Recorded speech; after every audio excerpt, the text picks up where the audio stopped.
Okay, hello everybody.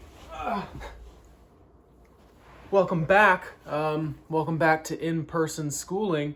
I'm Mr. Silvers, and you're probably wondering why I'm not there. Well, it is very late on Sunday night, January 10th. So, if you're on Blue Days, that means that this is probably last night for you. If you're on White Days, then this is probably 2 nights ago for you.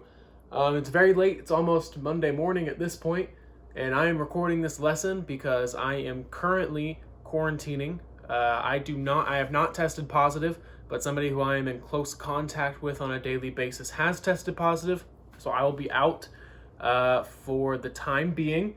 So this is what we were going to do in class today. It's not going to be as interactive, but that's all right. You're still going to get all the information that you're going to need to know for the test.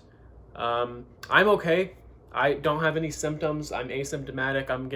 I got tested today to make sure. I will not get those results back until Tuesday or Wednesday, and even if they're negative, I'm probably still going to have to stay quarantined for a little bit.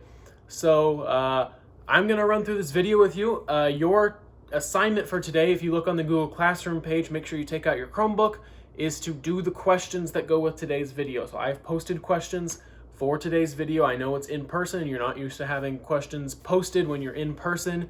It's usually just when you are doing your virtual days that you have assignments posted. But we are going to run through these slides, and a couple times I will ask our substitute teacher or teacher who is covering for me today. Thank you to whoever that is. I appreciate you to pause the video just whenever we have discussion, and I'll say when. Just a couple times there will be a decision that the class should make as to whether or not you want to take this path or this path. If I was in there, we'd be doing a whole activity, but this will work. This will be all right. We will get through this. We will have a good time, and just make sure you have your Chromebook out and make sure you are following along these questions.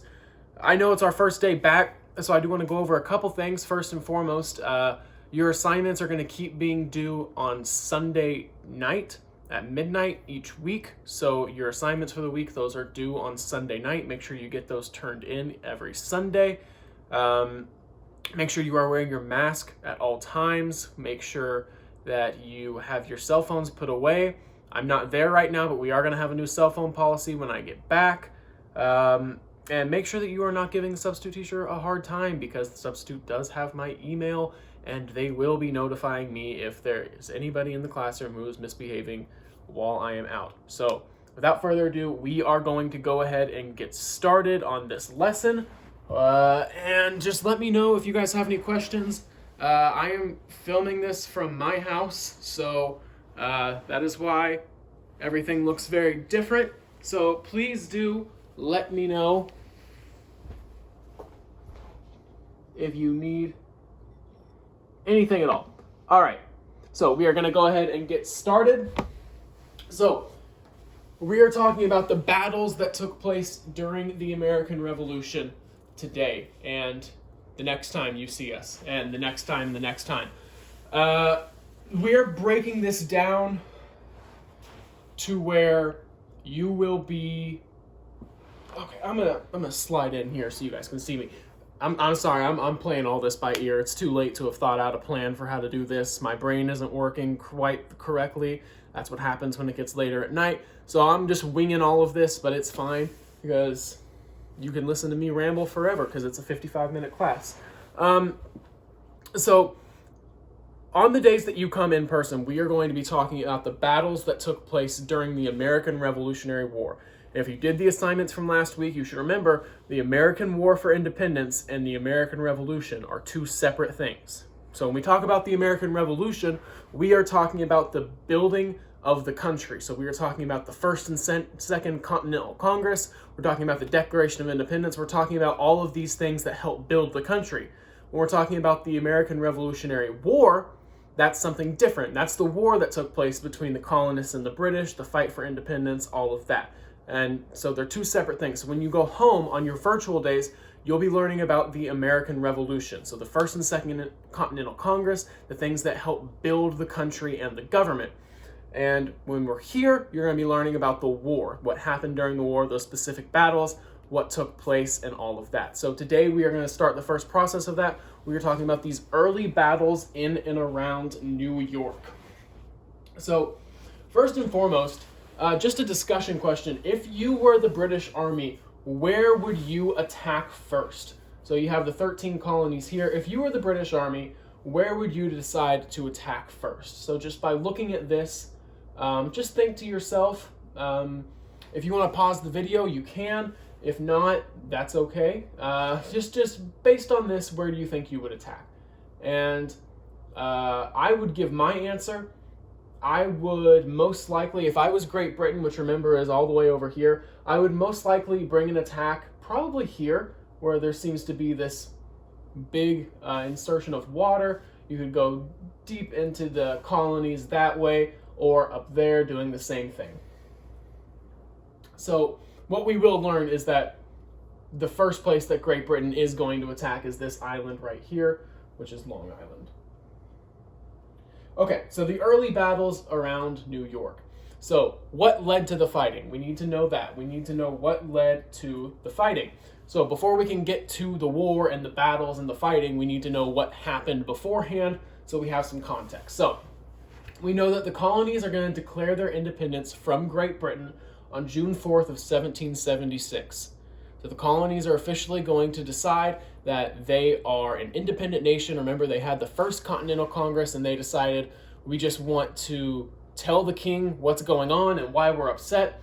We don't necessarily want to be a separate country. And then they had the Second Continental Congress, where they decided we need to be a separate country. This isn't working out. We need to be our own separate country, and that's the only way that this is going to work out.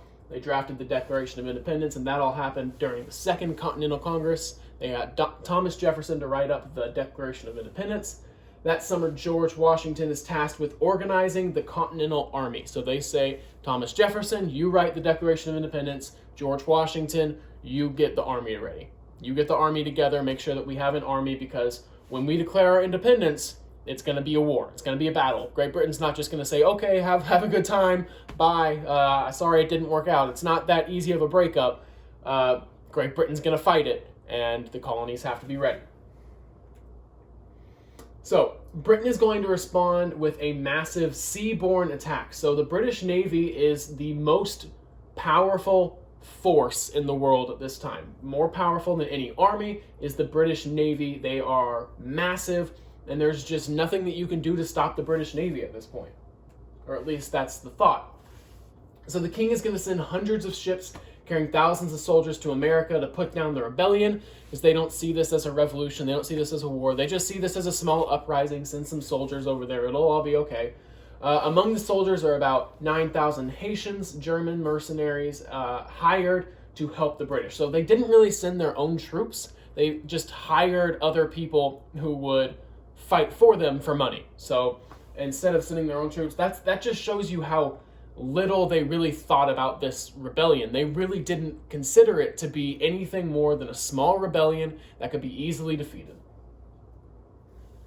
So the British forces are going to be led by these two brothers, who we will talk about. We'll mostly be talking about General William Howe.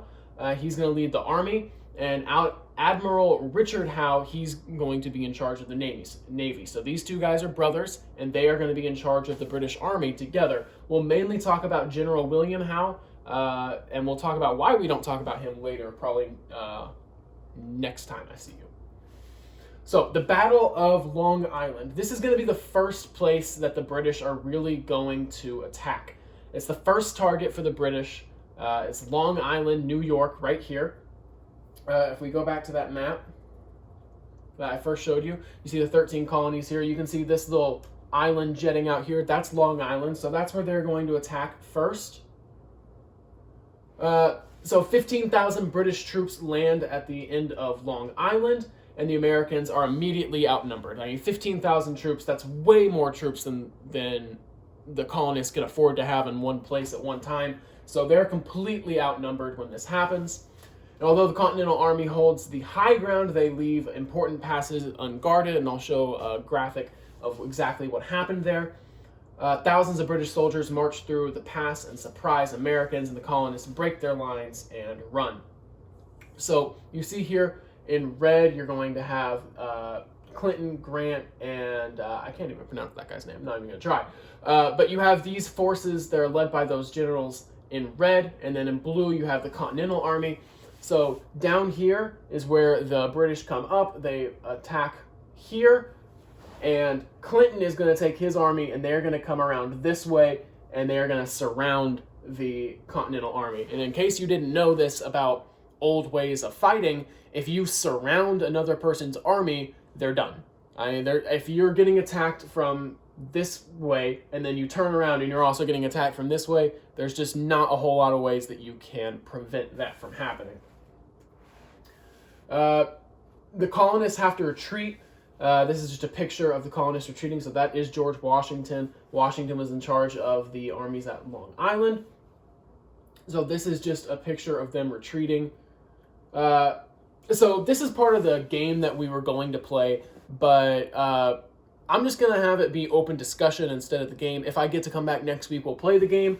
So this is going to be broken down. There are going to be 3 decisions that you have to make as a class throughout the lesson. There are going to be 3 decisions. One of them is going to be an officers, one of them is going to be spies, and one of them is going to be soldiers. So this is the first one. This is the officer's decision. I believe I wrote it down somewhere. So there are 2 paths that you can take. So as a class, you need to decide whether you are going to stay and surrender to the British Army. So instead of running, because running was technically a war crime, that you're not supposed to run once you give up. You're supposed to stay, surrender, get taken prisoner. It's okay.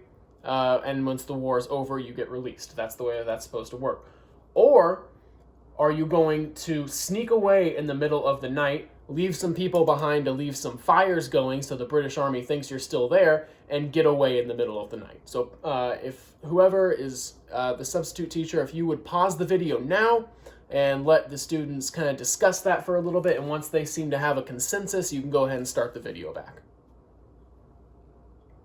Okay, so at this point, I am going to show you what actually happened. So you would get bonus points if you got this correct. But we'll do that next week. For right now, it's just simple discussion on which of those you think is the better option. So this is what actually happened.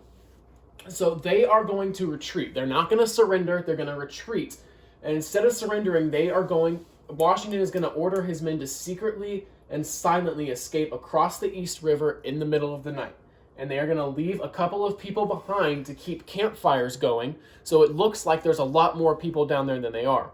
So there's going to be thousands of people in the army, and they are going to leave behind like 10 to make sure that the fires keep going all throughout the campsite, so it looks like there's still thousands of people down there, when there's really not. By the time the British know what have happened, the Americans have safely made their escape. So instead of surrendering, which they would have to surrender, that takes all of those soldiers out of the war, and it also gives all of your supplies, your guns, your ammunition to the British. So instead of doing any of that, they are able to escape in the middle of the night and avoid that, which is, it's a defeat for the Americans, obviously, but overall it could have been a lot worse. So now they're faced with a different decision. They need more intel on what's going to happen, right? So they can't just wait for the British to attack because they will lose every time. They need to know when the British are going to attack before the British actually attack.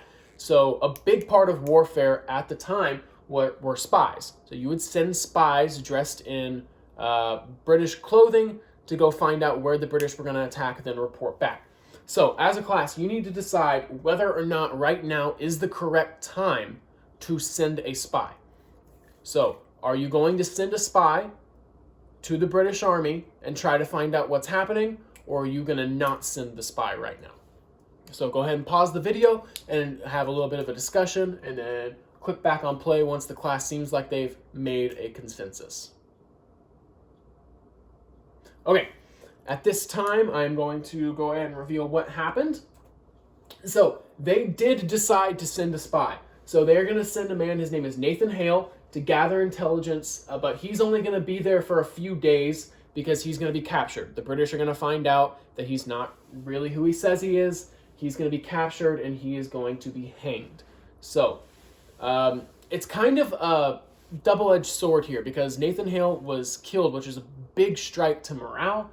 But at the same time, his last words are going to really resonate with the army and with the people and citizens and government leaders. They're going to hear about his last words, and it's actually going to inspire soldiers. So even though the mission of getting more intel on what's happening in the British Army did not work, it kind of did inspire the army a little bit to keep going. His last words were, "I only regret that I have but one life to lose for my country." So his regret isn't going in there and spying and losing his life. His only regret is that he has but one life to lose for his country.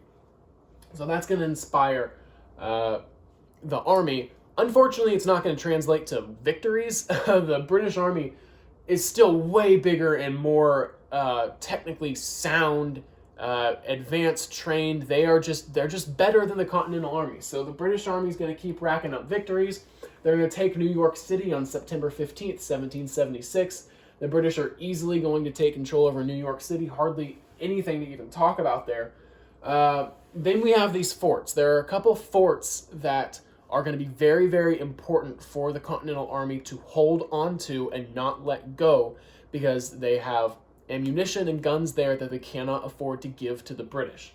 One of these is going to be Fort Washington. So the Americans have an important fort left in the area of New York City. That's going to be Fort Washington. Here they have their precious stores of muskets and gunpowder, so they cannot let this fall. So the British are going to capture Fort Washington as well as another American fort, which is Fort Lee, in November. So they lose both of their forts in the area. They had two very important forts. I know that's one of the questions. So Fort Lee and Fort Washington are both going to fall, as well as 3,000 American soldiers who are going to be killed or captured at the time. And this is going to be disastrous. I mean, Britain has all of the momentum. There's nothing that the Americans have done that has even slightly slowed them down. They've gotten a little bit of morale points, but other than that, the Americans are just getting boat raced in this war, and there's no signs of this slowing down. And that's when the winter of 1776 hits.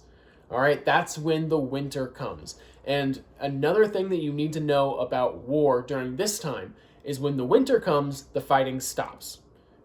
The winter is not about trying to go win the war. It's about trying not to lose the war. Trying to make sure that everybody stays warm, trying to make sure that everybody stays fed, trying to make sure that nobody leaves, trying to make sure that you just don't die during the winter, because that's just a common thing that happened. People just didn't make it through the winter. I mean, you could have everything that you need to make it through the winter. It's still about a 50-50 shot. I mean, I'm not saying that 50% of all people died every winter. That's not what I'm saying. But when you are out in the elements, it's just very difficult with the technology at the time and the infrastructure at the time to stay healthy over the course of the winter. So people were not attacking during the winter hardly ever. It was mainly about just trying to stay alive and trying to survive the winter. So people didn't really attack. And this is just what the Americans needed. They needed a timeout. They needed everything to stop. They needed to make sure that the British couldn't keep getting more victories. Because if the winter hadn't come, this war was going to be over in less than a year. I mean, the British were just going to knock the Americans back, and the Americans would say, sorry for the Declaration of Independence, we'll just be British. And that's the way it would have gone. But the winter is going to put a stop on the war. And so the winter is going to be very different depending on which army you're in. Because for the British, they have taken cities so they can lay back in those cities. So General Howe is going to declare that the war is over for the winter. So he's going to say this war is done until spring comes. We're all going to be okay. And he's going to settle comfortably in New York City. So that's where General Howe is going to be. Winter for the Continental Army is going to look a little different. It's not going to look as comfortable. It's a different story here. Soldiers, they lack tents, they lack winter clothing, they don't have blankets, they don't have shoes, some of them, especially not shoes that you should feel comfortable being outside 24 hours a day in. The morale is low. Soldiers murmur that Washington is an ineffective general and they are considering leaving. So it's a bad situation for the Continental Army. The British, they have nothing but wins so far, and they're in New York City and they're hunkering down for the winter and they are fine. Continental Army, they are out in the wilderness, they are cold, they have not won a single battle, and they are thinking about going home. Very, very different situations. And that's when Thomas Paine is going to write The American Crisis, which is a series of 13 pamphlets in which he is going to adamantly support and call for everybody to support the war and the soldiers. So he says they're not going to be able to do it alone. We all have to work together and we all have to support the soldiers. And he begs Americans to support the war effort and encourages the soldiers to fight on. So the American Crisis is going to be very important. He's also going to publish Common Sense within those 13 pamphlets, and we'll talk about what Common Sense was later. But now we get to the soldier's decision. So this is our third decision that we have to make.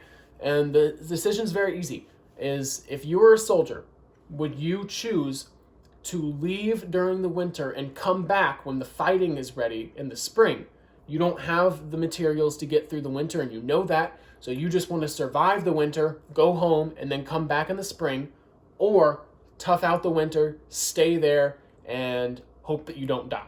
So that's the soldier's decision, so I'll let you guys pause, decide as a class what you guys would do during the situation, and then press play when you are ready to go. Okay, so at this time I'm going to reveal what actually happened. It's a little bit of a split decision here. Some men did desert the army, but an overwhelming amount stayed put. And if a majority of people would have gone home and come back over the spring, they would have found that the British army had taken that land. They just would have kept expanding, because that's what happens in the winter, is you don't fight, but you send people out to see, okay, are they retreating? Are they falling back? So the British would have taken that land, but luckily the Americans did not fall back in great numbers. Thomas Paine's words are going to inspire the soldiers to fight on, and Washington's actually going to pass out and encourage his soldiers to read The American Crisis during the winter, trying to inspire them, trying to make sure that they understand that there are people back home who are rooting for them, who need a continental win. So it's not just about them and how cold they are. There's a lot there's a lot at stake here that they really need to focus on. So just a conclusion for today's lesson. Hopefully you got all of the questions. There should be one more that you still have left, and it should be on this slide. It's just what was true during the winter of 1776.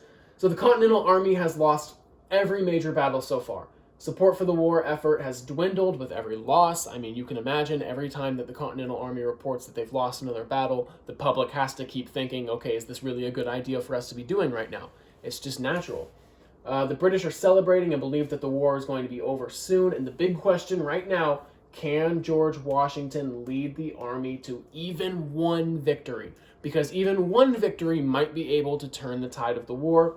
And for that, we will have to wait and see. If it is Monday when you're watching this video, then you'll find out on Wednesday. And if it's Tuesday, then you'll find out on Thursday. If you didn't get one of the questions, that is okay. Just do your best. I will post this video on the Google Classroom page so you can go back and make sure that you have all the answers before you submit it. But if you feel confident, please go ahead and press submit. Let me know if you have any questions, comments, or concerns. You have my email. Please let me know if there's anything that you need from me. In the meantime, I'll be here. I'll keep you guys updated on my status as I find out more information. Please be nice to the substitute teacher who has my email and can contact me with anybody's names who's misbehaving. Other than that, you guys are all set to go. If there is more time left in class, which I'm sure there is, please work on anything that you feel like you need to work on. Catch up on any work for this class or any other class that you have. Just be productive with your time. That's all I'm asking for you. And until next time, later, Wildcats.